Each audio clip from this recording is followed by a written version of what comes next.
दिखाई दे रही है? देखिए, आप कुछ निजी चैनल्स की बात कर रहे हैं जिसके जो मालिक हैं वो बड़े इंडस्ट्रियलिस्ट हैं और वो किस चश्मे से वो चैनल्स देखते हैं ये सब लोग जान रहा है।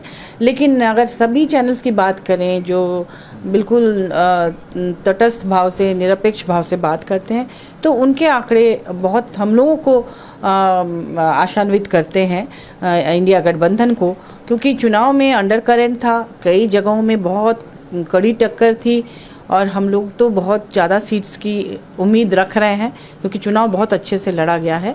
और माननीय खड़गे जी ने अभी भी इंडिया गठबंधन की मीटिंग से बाहर आकर कहा कि विपक्षी दल जितने भी हैं इंडिया गठबंधन में, तमाम दलों से जो प्राप्त आंकड़े हैं उसके हिसाब से 295 प्लस है सीट्स। तो ऐसे में इंडिया गठबंधन सरकार बनाने की स्थिति में है पूरी तरह से। इसलिए अभी से ये कह देना बहुत जल्दबाजी होगी, चुनाव नतीजे आने दीजिए। और ये तो एग्जिट पोल तो आखिर एग्जिट पोल होते हैं, उनकी विश्वसनीयता पर आप पूरी तरह से यकीन नहीं कर सकते। ठीक है, अब चुनाव है तो हार जीत लगी रहती है, लेकिन अभी से हम ये नहीं कह सकते हैं कि कौन जीतेगा कौन हारेगा, क्योंकि टक्कर में पूरी तरह से इंडिया गठबंधन है। और झारखंड में भी बहुत अच्छे खासे सीट्स आएंगे, कई सीट में तो साफ दिखाई दे रहा है कि कौन जीतेगा और कौन किसको शिकस्त देगा।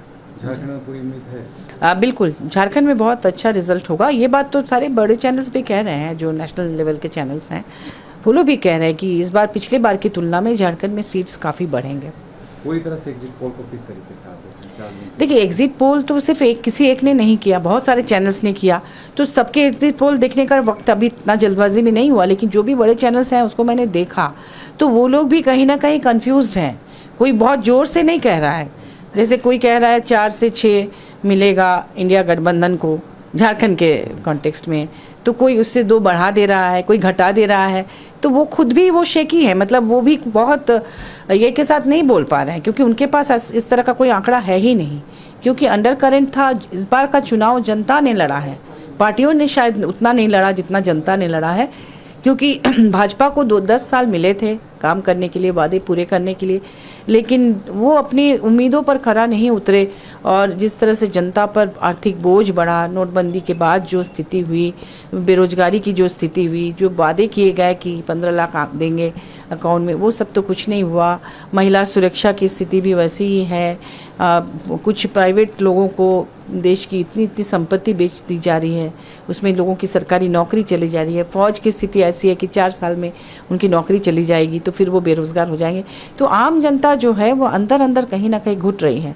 बहुत सारे सरकारी अधिकारियों से बात होती है, वो लोग परेशान हैं, उन पर इतना दबाव है, इतना तनाव है। फिर जो मान लीजिए जो बुढ़ापे की लाठी होती है पेंशन, तो पुरानी पेंशन व्यवस्था ख़त्म हो गई कई स्टेट्स में, हमारे यहाँ तो लागू कर दिया माननीय हेमंत जी ने। तो इस तरह से जो लोग अपने अकाउंट में पैसे डाल के निश्चिंत हो जाते हैं कि उसके सूद से वो बैठ के खाएंगे, वो बैंकों की जो स्थिति है, इंटरेस्ट इतना कम मिल रहा है, कुछ लोग पैसे लेकर भाग जा रहे हैं विदेशों में, उनसे तो नहीं लाए जा रहे हैं। तो ऐसी बहुत सारी बातें हैं जो कहीं ना कहीं बीजेपी को डैमेज करेगी। और हम लोग इसीलिए बहुत आशान्वित हैं कि इंडिया गठबंधन की स्थिति झारखंड में भी और पूरे देश के परिप्रेक्ष्य में भी बहुत अच्छी रहेगी।